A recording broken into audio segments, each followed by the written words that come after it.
Hi, this is Martin Hale from IT Masters from Charles Sturt University.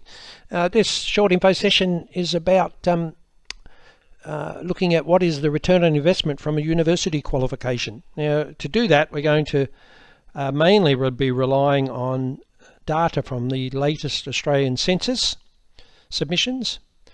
And in that data, it looks at things like the size of the IT industry. So people, when they fill out their census in Australia, are required to put down what their job role is. They're also required to put down what qualifications or certifications, their education, what education they've done. It might be that they finished school, or they've done TAFE and finished a certificate, or various university qualifications. You're required to record that. And then you're also required to put in your earnings. Now that data now in Australia is cross-checked against the Australian Taxation Office. So I think we can assume it is fairly accurate, because they would get a please explain if they vary between the two. So it should be reasonably accurate, should be very accurate actually, on what people are actually earning. And all those together allows you to pull out information like what people are earning who have university, in the IT industry, who have university qualification, versus what people are earning who don't have it. Follow on from that, you can do a pretty simple calculation of return on investment. And a final one, assuming that you've listened to that and you say, well, that all sounds good, I might go ahead with that. What should you do? Should you do a bachelor's or master's degree? We'll have a look at that, the pros and cons of that. Okay, let's start having a look at the data now. The size of the Australian IT industry. Again, this is from the census data. I've seen all sorts of figures in reports across about Australian IT industry, and they vary quite wildly. I would be going with these numbers. It's from the census, and I think, as I said before, I believe it would be very accurate. So the census data says the actual size of the industry in Australia is 224,000 people working in the IT industry. When you fill your census out, they've got a couple of dozen different IT categories that you can nominate that you work in. What I've done here is chunk those categories into what I think is logical groups. So, for instance, if we look here at system administration, we've also added DBAs, network engineers, and security in as that group. Otherwise, we'd have a very big chart, a bit hard to read, and the numbers get a bit small in some of the sectors to be. And IT managers, for instance, that includes the CIOs right down to someone who's an IT supervisor. So that's the way we aggregated the data into those groups. Okay, let's have a look at what they're earning. This could be handy in your next wage review, or it might not be handy if you're getting above the average. But if you're, say, a programmer in Australia, on average, of the 73,000 people who are programmers, so they're earning 83,000, nearly 84,000 a year. Look down, there's probably no surprises there. If I'd been asked before who would be earning the most, I would have said definitely managers, and I would have said project managers. Mind you, I think most of them earn it. Would earn well. So you've got those two almost on the same, and they're easily the most. And I would have said IT support would earn the least, but maybe not that far down. That's a hell of a lot less than the other categories. So I was a bit surprised at that. But let's analyse. Let's pull some more data here. And then we can have a look at how many have university qualifications. Again, let's have a look at the programmers here. No surprises here. I would have said that the vast majority of programmers have a university qualification. The reason being that that's been the traditional pathway for universities. Your typical Bachelor of IT, Bachelor of Computer Science, has got a strong programming focus in it, and they've certainly been the traditional way of developing people, and graduates come out with and then go off and get a job as a apprentice programmer. What I was a bit amazed about is the relatively small proportion in some of the other categories that have IT qualifications. System administration, only 1 in 2 have a university qualification. I would have said it would be higher than that. I would have said it was less than programmers, but nothing like that. And by the way, I managed to find some data from the USA Bureau, Labour Bureau, I think it's called, and it's almost exactly the same in terms of percentages with degrees in, for instance, system administration. So we certainly mirror them. I would have said project managers, IT managers would be higher. I would have said support would be lower, but not that. I mean, that's 38%. You know, we're really talking close to only one in three working in the IT support area have uni quals. Okay, well, how does that impact on their earning? And again, because of the granular nature of the way you've put your census data in, you can then pull out to find out, hey, all right, what's the earning of people with no university qualifications in that category, and compared with people with university qualifications. So again, our good friends are programmers. On average, the ones with no university qualifications, so these are they might have finished school and that was it. Or they've got a TAFE diploma or certificate.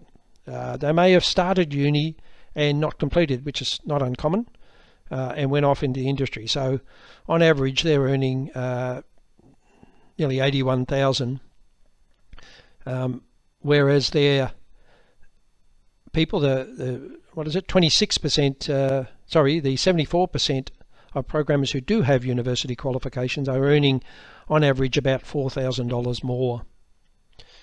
And if you extrapolate that out into career earnings, and the number I've used here is 25 years, maybe a bit low actually, the way the pension age is going up, but let's use 25 years. If you multiply 25 years by that earning difference in today's dollars, you would be looking at a total of $100,000 in difference in career earnings. Now that's significant, but my God, it gets a lot more significant in some of the other areas. For instance, if we look down to IT support, a very low percentage of people have IT qualifications comparatively, right? So only 38% have. But wow, look at the difference in their earnings for the people that do have uni quals there.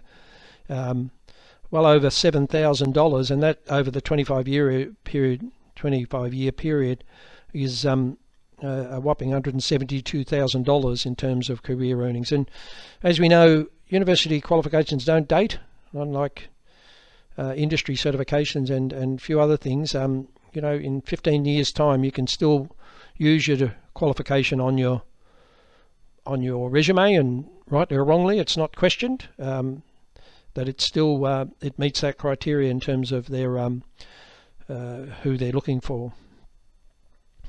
I suppose the other thing I'd think in looking there is to say, well, if I'm in IT support, and I'm happy to stay in IT support as my career, probably not a great impetus. I mean, I suppose you're potentially going to earn more, but or if you're going for a job in IT support,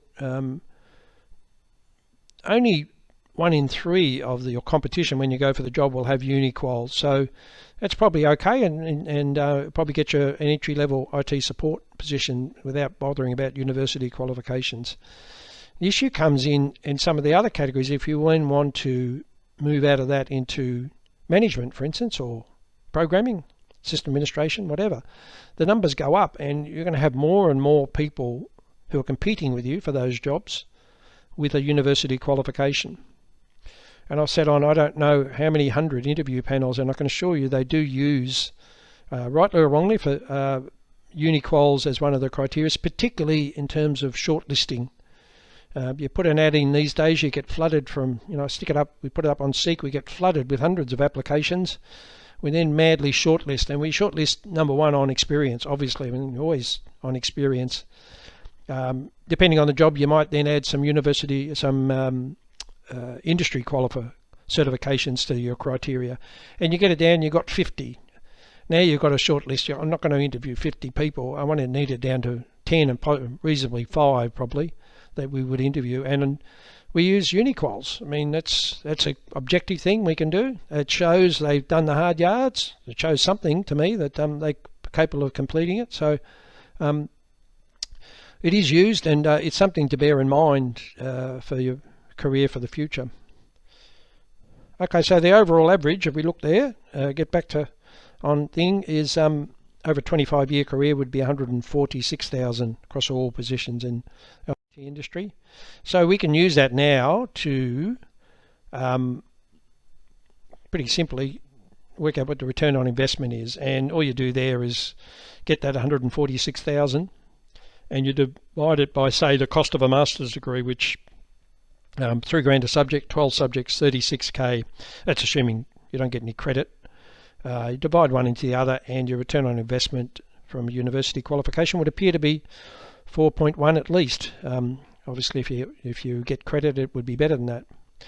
I think most investors, given the low risk nature of this, would say that's an excellent investment. I mean, personally, I would rate it only after buying your first house, which is an excellent investment, and possibly super, depending on how well it earns, but generally super as well. And after that, I would have a look at uni, and certainly been the case in my career. It helped me enormously on the way through. Okay, now you're sitting there and you're saying, "Oh, this is all good and well. I think it's worth a look at, but what should I study?" Well, your choices really are then either do a master's degree or a bachelor degree. And there's the difference, the overall difference in earnings there. So no university qualification at all, and then you've got, I could do a bachelor's or I could do a master's. Not a huge difference between a bachelor's and a master's. And by the way, that's that note down the bottom. Not a huge difference between people with, doesn't seem to make much difference whether you've got a bachelor's and a master's or just a master's. Earning, because it actually showed up in the numbers, earnings are about the same. So you don't need to get both. But certainly, but if you've got a bachelor's, you can increase your earnings by getting a master's on top of it. But